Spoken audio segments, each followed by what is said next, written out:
All your love is just a dream, dream, dream. In the midst of the funeral procession, two sparrows jet across the side yard, past the wisteria, the garden hose, the nameless shrubs with golden blooms, the pears, until the male stops her, wrangles where he dares puncture life and puncture death with his tiny heart pulse. It was much more interesting than the cars weeping their way down 9th Street, drivers flicking ash out windows, wishing to be sparrows kicking a hard wind in pursuit of that flimsy moment, thrashing our arms in the spring dearth, knowing death's slow cruising not 15 feet away, and still wanting to be with her. It's no truth, it's no salvation, sure. An urge, a desire, a dream to chuck a twig in time's gears until our fingers turn to claws and our nests to beers. Curiosity Kitten.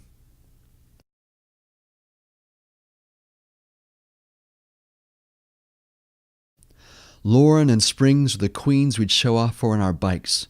The season for guessing women was ripe. Jason kissed Tracy before the whole class, and Bart groped Kathy in the back, and Eric sniggered over a poem where the speaker put his wintered hand on a comforting pussy. We were at Love's mouse hole, hoping for that mystery to peek its nose so we could claw it and make it a feast. We couldn't name what made Misty's body or Jeannie's smile so delicious, but if we stilled that ball of string, it might be mastered, like a sparrow spiked. That flying thing, what's it like to peel his feathers, to touch those scaled feet, to taste that weird beak?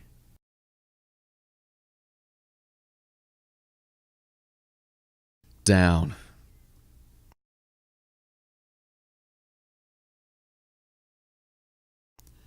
Meredith, my older sister's friend, affixed my hands to her hips, my eyes on her lips, my flapping feet to the slow jam beat on my sister's bedroom transistor. Her blue eyeliner told me, this is how two people meet, letting the tune leak across their touch, all going fluid, harmonized, a world in a drifting sea. And at my first dance, when I caught Jenny, she said I moved too much like a fish, and she'd get cool and tight and tough, a bastion she could tap alongside. And from then, it's been like catching water to hold on to a girl. Falling.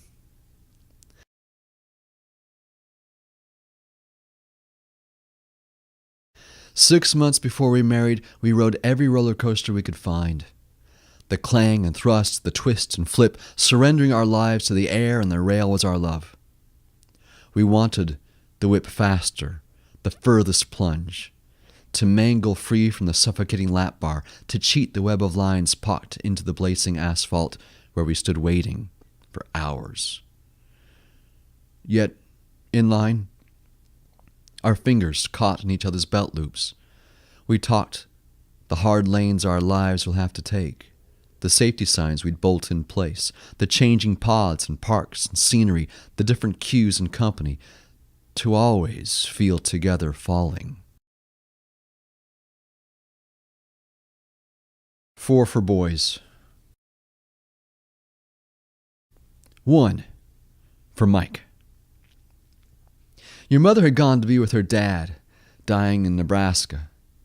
After his funeral, she died suddenly without the trial of illness.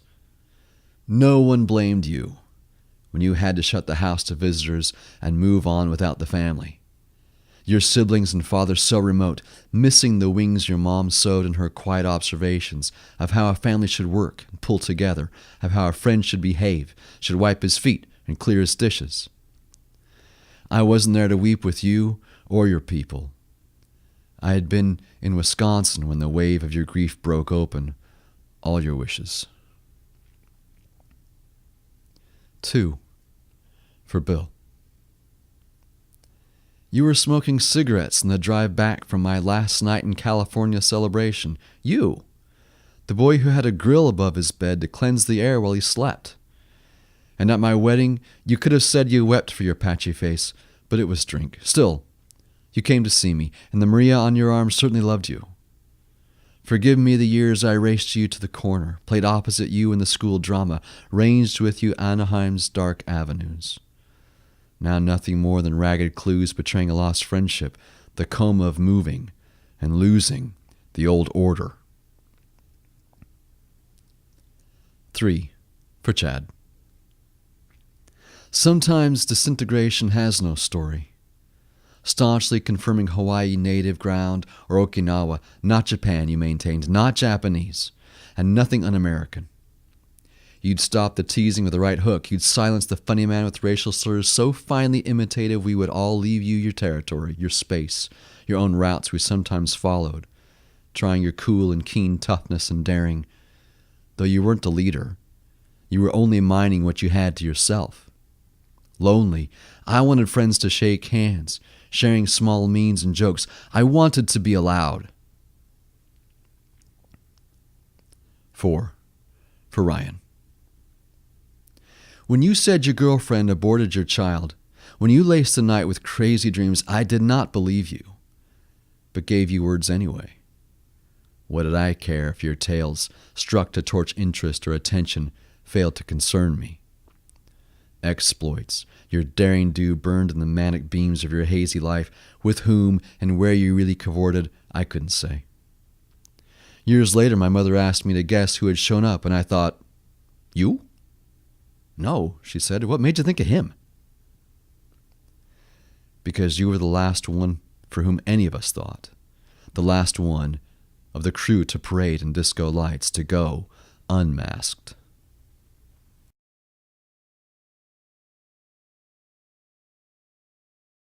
I wish you'd let me in.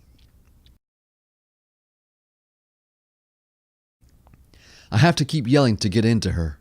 She's losing her hearing. I'm shouting for greater defense, to mark her man, to get on the ball, for her traffic to stay in its lane past the orange barrels of her misery. I think my demands will soak her roots, the shiny blooms of her blue eyes, her muggy nights, her cool auroras, her shedding coat, her sinking canines. I won't be left alone. If I can get my raft down with her floundering ship, I won't wash ashore of her understanding and ebbing of her love. I've been watching you.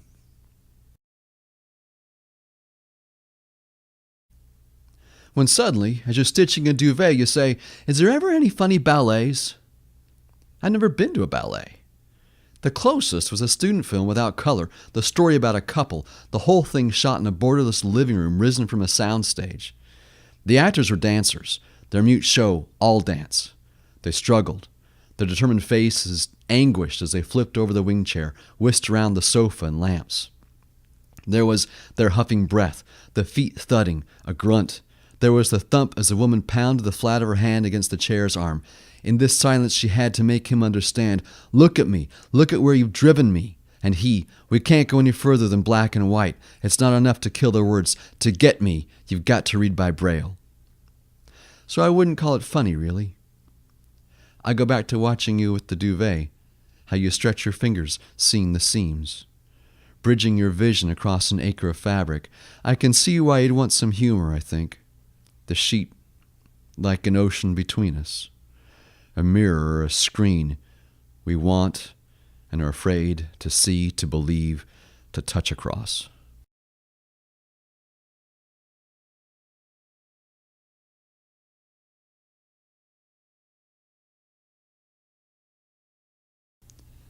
I married you. I wanted to marry you. Sprung trap of my loneliness, wire cage snatching all my fear and anguish, catching every bruise of my lost confidence, and arranging them in the small vase curved as the bow of your hip and turned like lips. There's foxglove for bewilderment, and nicotiana for the grace of darkness. Here's poppies for no other reason than, like you, a burning through the green of living. And we've apple blossoms for the prophetic fruit. All this you arrange for my dead mineral, sloughed air and wet, my bouquet, my Eden. 2. You married me. You married everything, snatched in the matted black, jammed between the split hoof, or cornered black behind the molars, clogging the drain. And you, with your shampoo, your nail file, your tube of rubber glue, a metal brush, your huge injection needle, the red hot branding iron of your initial. It was that sting, that hiss of singing ran me in your holding pen, raising the soft dust, trotting up the trough, then the narrow chute, then the long drive, then the hammer, then the saw. All the while that dumb smile on my mute jaw. Walking up a hill. Jason, Tracy, Lauren, and I gathered pebbles from the steep side to toss over the wire mesh atop South Hill and onto the northbound 5 traffic. We didn't know a penny weight could, like love, smash a shield, or a pea-sized stone wreck a life, like a lack of understanding. We wanted some sound, some gravity. We must have looked like we were celebrating as we lunged at the sky to lob our stones over the grill, until a driver came around, cracked his window, "Get home before I call the cops!" And Jason and Lauren took off like shots, while Tracy and I walked, wondering how long we'd be in prison. When you open up your wings to speak,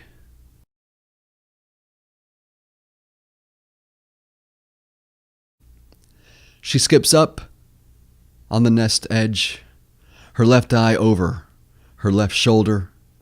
Then her head clicks an angle away. She opens an eddy of air. The murder's over. All that darkness drains into me. There's a broken latch. The sash that ties back the curtains is strangled to the floor. Wrapped in strands of fist and bone.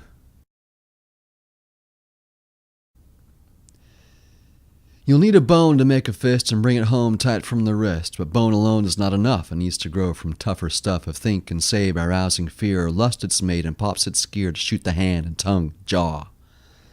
They all will grind a broken law, for all machines refuse to speak except their clunk and clat and shriek. You can see the flames, flames, flames.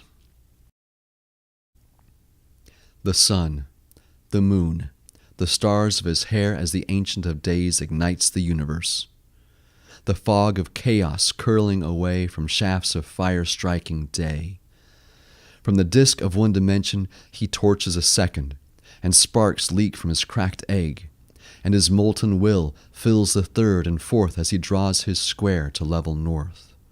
And so his compass circles a world of cooling seas and starry domes, but all we can see is that burning, all we can know from his furled furnace tipping from his first yearning to invent, to arrange, to poem a poem. You should be. She followed the recipe, all the sugar, all the coconut, for the sauce she wanted glazed across her Sunday evening. She was galled when it was too thin, she said, so she went back to her books and pinched and stirred until it looked firm, until it went rubbery. It tasted great before, I said, but now the consistency is shot. We bounced a spoon along the top, joking, still tasting what she got, and wondering why she wouldn't stop, why what we want will kill our love. Your love is just a dream. Her tail feathers pinned in, a step or two like a starling, then the bob, a quick hop, a stop, like a robin. She titmouse twitches her neck to see I might lay down my tender tread. She spikes her seed and fans. She gathers her air and gashes the gray. I'm waiting to see from where her chirp will break on me, the tuft of her breast like the heart of the tree. I'm wanting to be her bath, her breeze, hoping her legs will rest her nest in truth on me.